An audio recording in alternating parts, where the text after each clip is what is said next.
एक बड़े से जंगल में एक चुन्नी नाम की चिड़िया अपने मम्मी के साथ रहा करती थी। चुन्नी अभी बहुत ही छोटी थी, उसको उड़ना भी नहीं आता था। एक दिन वह अपने घोंसले से ज़मीन पर आती है तो उसको बहुत ही अच्छा लगता है। वह बोली, मम्मी मुझे भी उड़ना सिखाओ ना। उसकी मम्मी उसको थोड़ा सा बाहर लेकर गई और बोली, बेटा धीरे धीरे पंख अपना उठाओ, और उसको थोड़ा थोड़ा उड़ने के लिए बताने ही लगी। और वह चुन्नी धीरे धीरे उड़कर एक जगह से दूसरे जगह बैठने लगती थी। बहुत ज़्यादा नहीं उड़ पाती थी।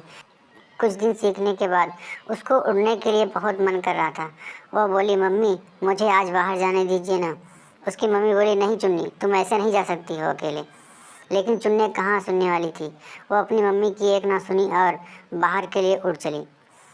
उसकी मम्मी उसका इंतज़ार करती रही और इधर उधर अगल बगल रास्ता देखती रही, लेकिन चुन्नी नहीं आई।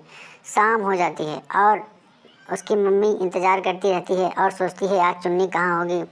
सुबह होने पर जब चुन्नी आती है तो उसकी मम्मी बहुत ही उसको डांटने लगती है कि तुम कहाँ थी रात भर, मैं कितना तुम्हारा इंतज़ार कर रही थी, मैं कितना परेशान हो रही थी, मैं तुमको बोली थी बाहर जाने के लिए, मना की थी ना। लेकिन चुन्नी बोली, मम्मी अब मुझे मत डांटो, मुझसे गलती हो गई है, मैं रात भर बाहर थी और मैं रास्ता भटक गई थी, अब मुझसे गलती हो गई, मुझे डांटो मत। अब मैं आज के बाद जब तक तुम कहोगी नहीं मैं कहीं भी नहीं जाऊंगी।